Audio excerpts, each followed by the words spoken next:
It started with the sound. I don't mean something loud.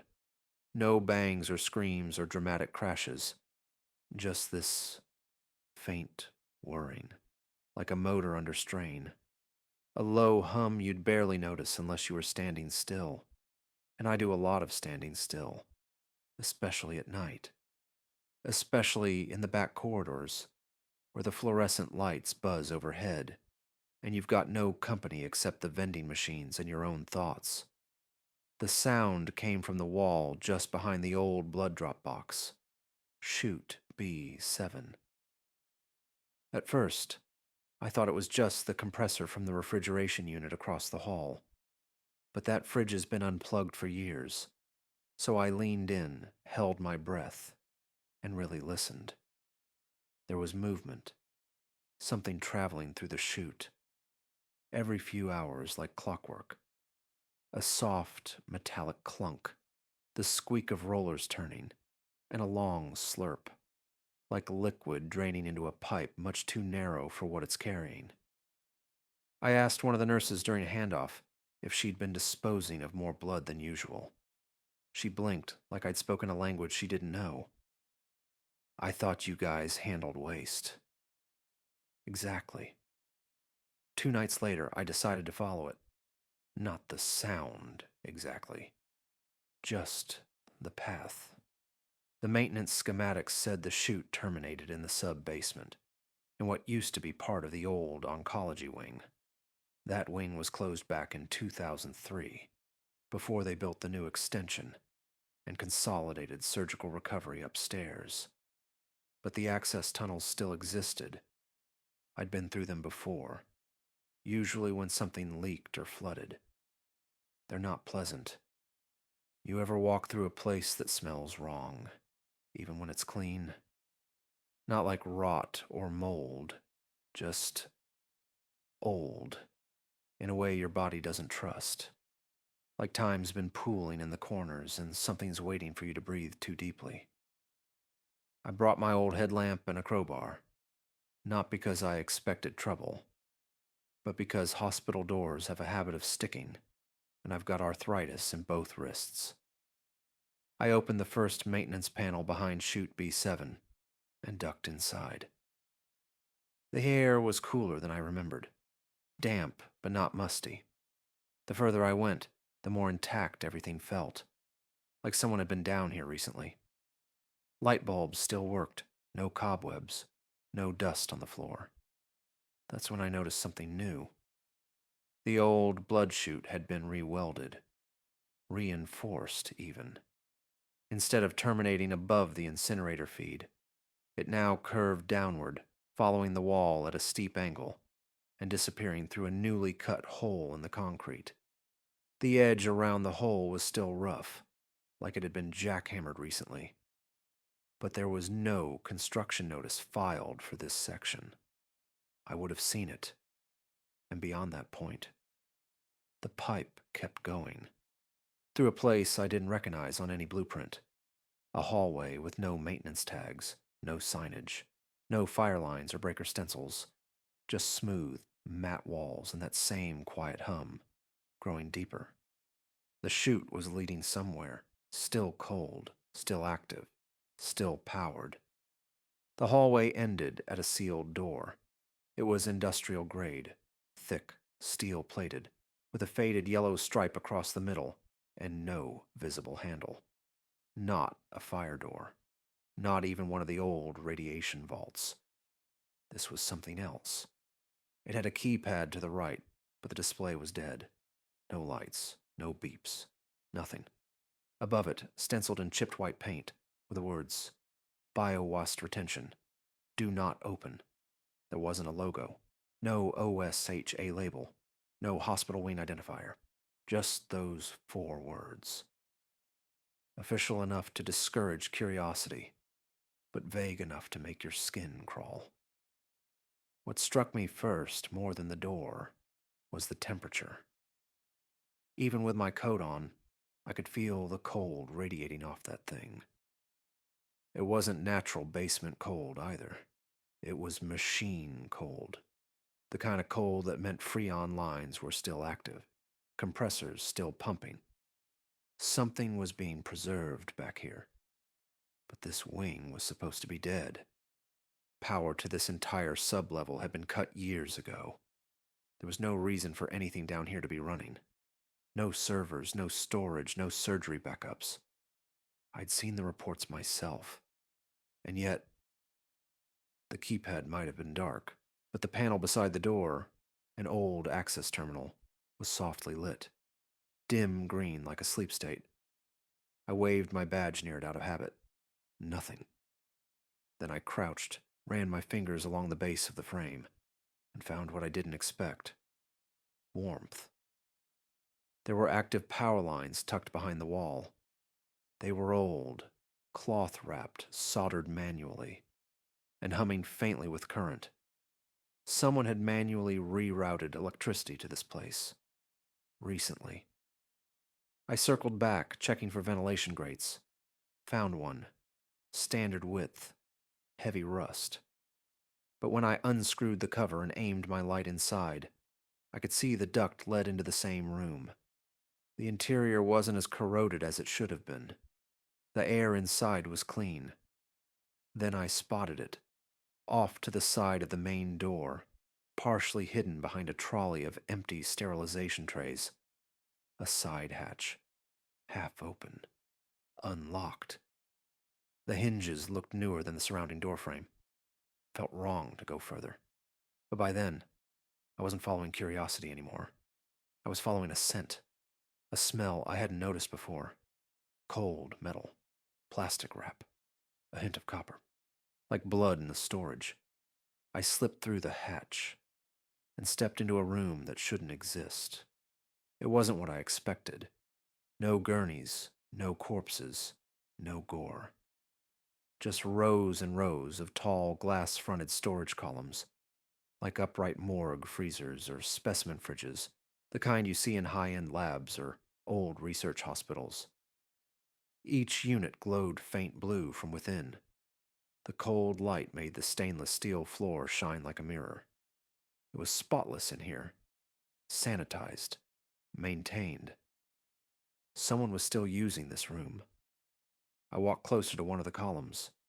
Inside were dozens of blood bags, stacked in tidy vertical rows, labeled and tagged. O negative, a B positive, B negative, all types. And every single one bore a sticker I recognized. Saint. Elora General patient barcodes. Real ones. Some were patients I'd seen just that week. Some were from wings I didn't even think shared blood supply. One had the name of a kid from pediatrics. Another matched the cancer patient, who always asked me to refill his water when he couldn't reach the button. This wasn't discarded waste. This was sorted, stored, and cataloged inventory. But that made no sense. These were waste bags, left over from transfusions, surgeries, discarded units. They were supposed to be incinerated after 72 hours. That's protocol. Once blood leaves controlled refrigeration, it's trash. Too unstable for reuse. And yet, here they were. Perfectly preserved. Like someone had built a private blood bank under the hospital and didn't want anyone to know. Then I heard the pump. It was slow, rhythmic. A soft thup of liquid being pulled through tubing. I followed the sound around a column and found the source.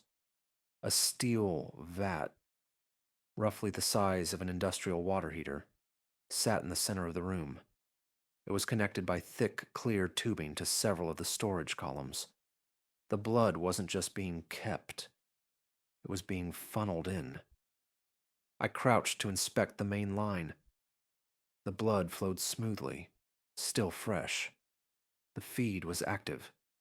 The pump was drawing from multiple columns at once, balancing type and volume through a central filter valve. Someone had engineered this system, carefully. On the side of the vat, stenciled in white, was a short code. NUTRIENTRECLAMATION. SUBJECTTHREE. There were no other markings, no brand name. No serial number. Just that. I stood there listening to the low hum of the compressor, watching the fluid rise and shift behind the condensation-slicked steel. Something was inside. At first, I thought it was just the fluid moving, sloshing in response to the intake. But the surface tension wasn't right. It wasn't sloshing, it was shifting. Something was rising towards the glass. I took a step back. Whatever was in the vat, it wasn't just suspended in fluid. It was anchored. There were growth cables attached to the interior, some kind of synthetic meshwork feeding into the mass at the center. Vein-colored, pulsing faintly, like artificial umbilicals. The condensation made it hard to see clearly, so I wiped the surface with my sleeve, and that's when I saw it. Not a shape, not a silhouette. A structure.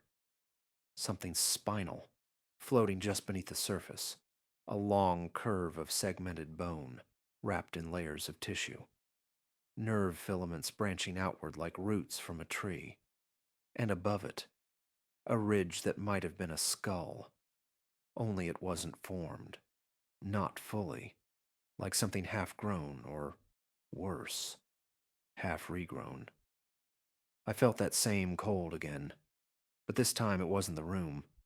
It was something internal, something old. The kind of cold that lives under your ribs when you know you're looking at something that shouldn't be alive. A terminal flickered nearby, one of the old wall-mounted touchscreen units, retrofitted with yellowed plastic casing and those dull green-on-black keys. I tapped it. The display stuttered, then opened a log window. Reclamation unit. Subject. 3 intake volume. Daily. 3.75 liters. Status. Stabilized conscious response. Intermittent motor. Reflex. Dormant recent entries. 3/2.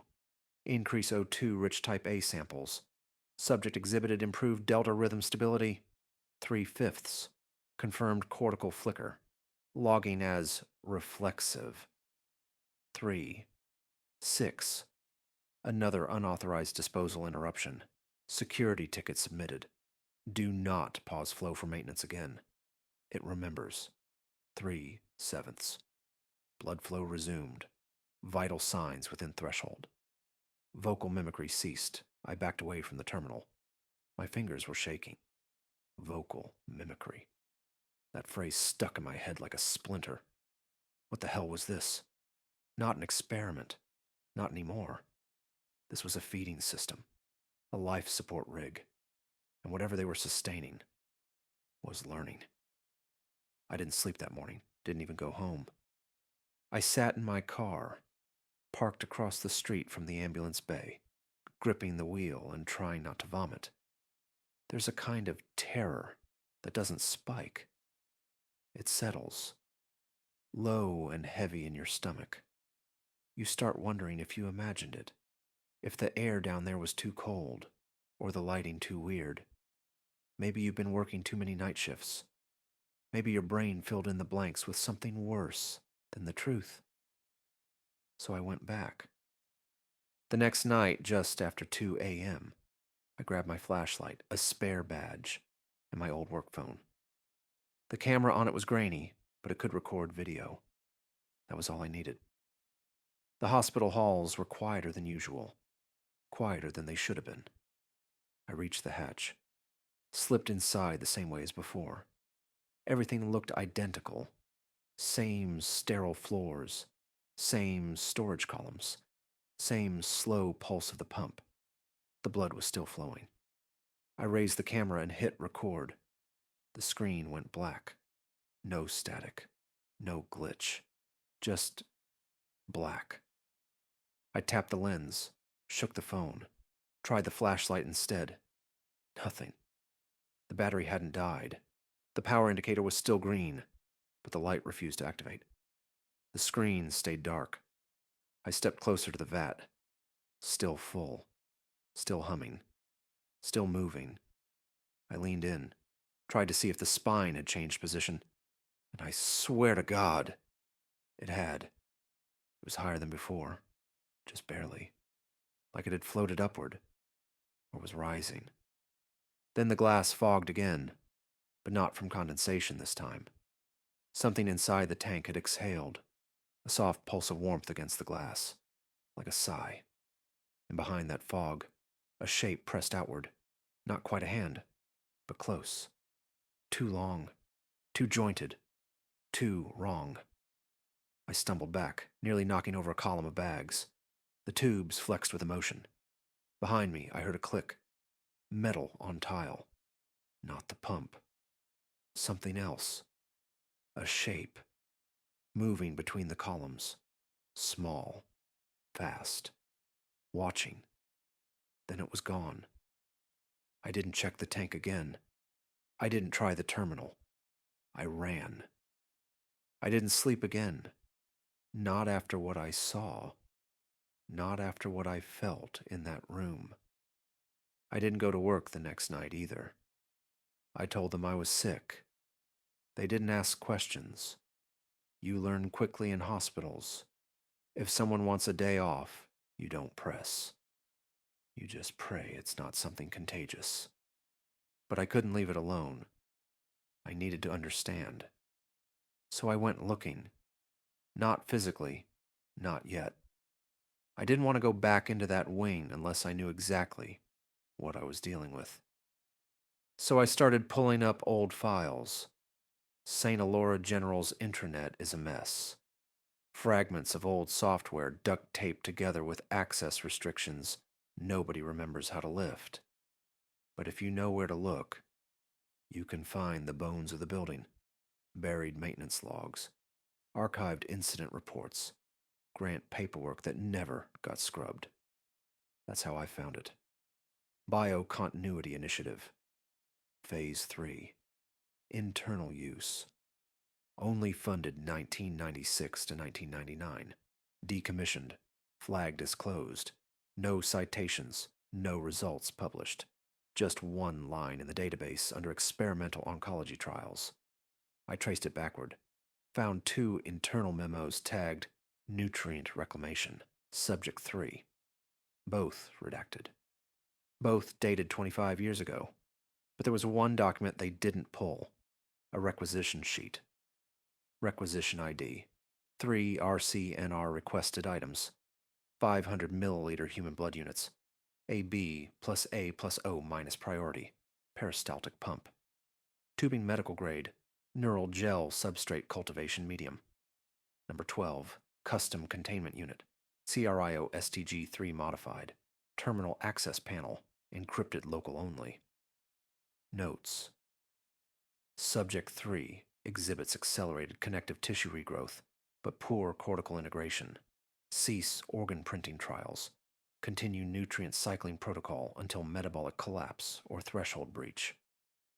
Monitor for autonomic retention reflexes. Do not engage auditory stimuli. Last incident resulted in mimicry. That word again. Mimicry. I'd assumed they meant vocal cords, some parrot-like imitation. But the more I thought about it, the worse the implications became. This thing hadn't just been fed blood. It had learned from it, retained something. From the patients, from the donors, maybe even from the waste. And they'd kept it alive. Not for research anymore, not for science, for something else. Something unfinished. I didn't go back down, not yet. Instead, I tried to do what I thought was the right thing. I reported it.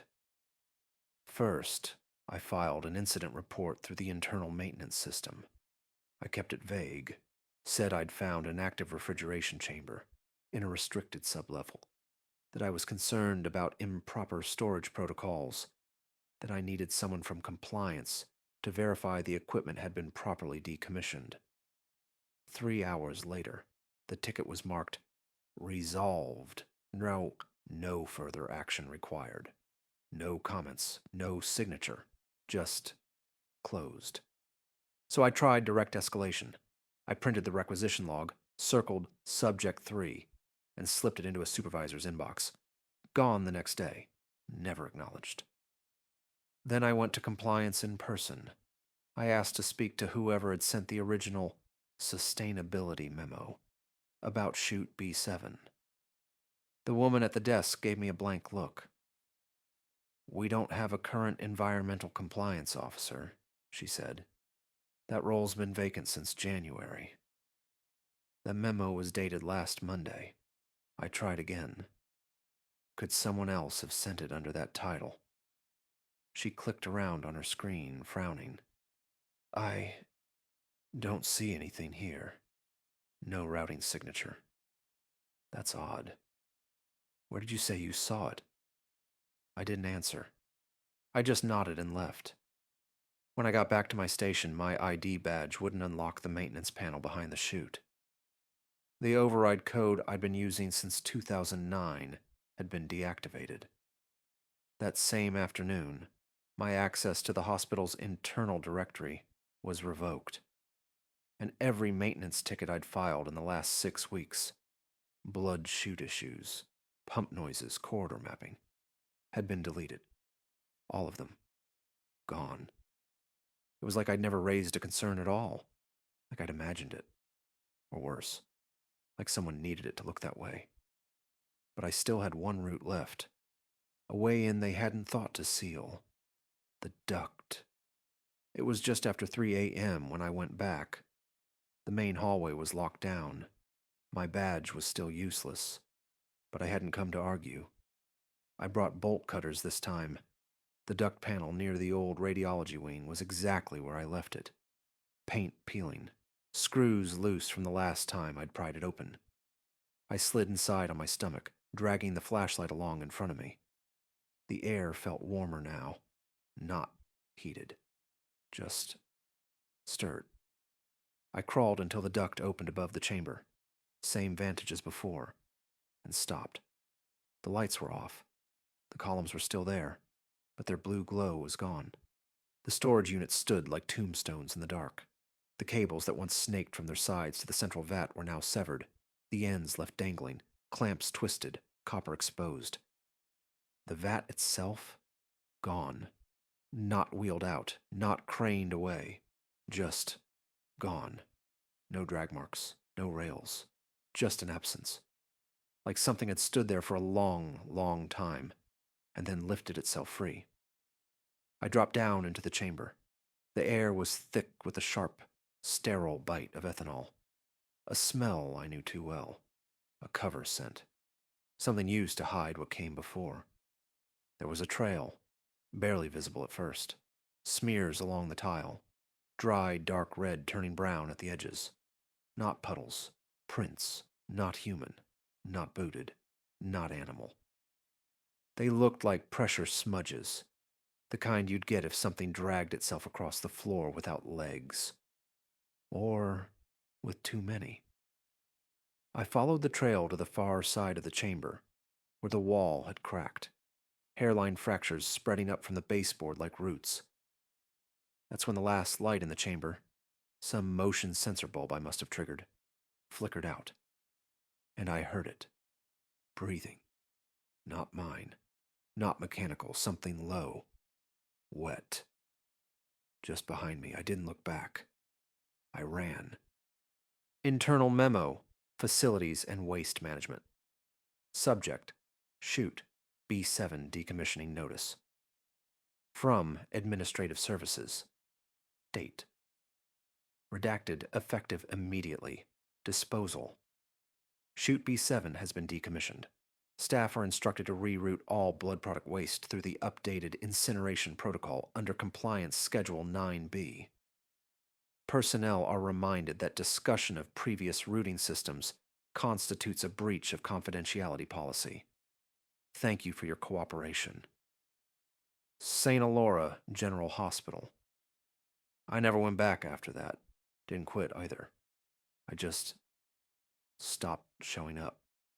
No one called, no one emailed, no visit from HR. It was like they'd been waiting for me to disappear.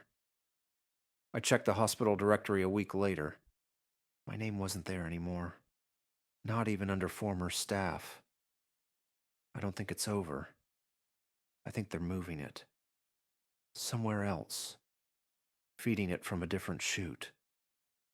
And if you hear something humming behind a wall that shouldn't have power, if you catch a coppery scent in a hallway that was sealed decades ago, if you see blood bags going somewhere no one will explain, don't follow it. I did, and something remembered me. I've worked the overnight shift at St. Elora General for going on 17 years. My badge still says custodial services, but these days it's more fix the damn thing yourself than mop and bucket duty. When something leaks, hums, jams, or flickers, if it's after midnight, it's my problem. You'd be surprised how many things still break in a hospital that's supposedly upgraded to a fully modern system. Half the basement runs on tech older than me, and the rest is strung together with taped over labels and budget cuts. So when the memo came in last Monday about a new waste routing system, I didn't think much of it. Subject: blood waste disposal reassignment. Immediate action required from MAUM, Environmental Compliance Officer. Effective immediately. All biohazardous blood product waste must be routed through chute B7. Do not dispose of blood bags via incinerator. Do not tamper with the disposal system. Do not access or enter the terminal chamber. Thank you for your cooperation during this facility-wide sustainability update. Sustainability.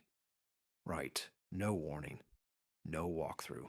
No explanation for why we'd be diverting biohazardous blood away from incineration in the first place. Just a note in our shared inbox, and a small sign taped above the old drop chute in the pathology wing. Same chute we used to route broken gurneys through before they sealed off that part of the sub-basement. I asked around, quietly. Even the lab techs didn't know why it had changed. Maybe it's some kind of donor reclamation thing, one guessed. Or blood recycling for organ labs. Blood can't be recycled, said another. And if they were running experiments, it wouldn't be through janitorial waste. That's the thing about hospitals. Everyone pretends they know everything. But there's always someone higher up, someone whose name isn't on any board or door, who knows more. And they don't explain themselves. They just update the system and expect you to keep your head down. And for the most part, I do. But it didn't sit right with me. Not the memo. Not the chute. Not the way it thrummed quietly every night, like a heartbeat buried in the walls.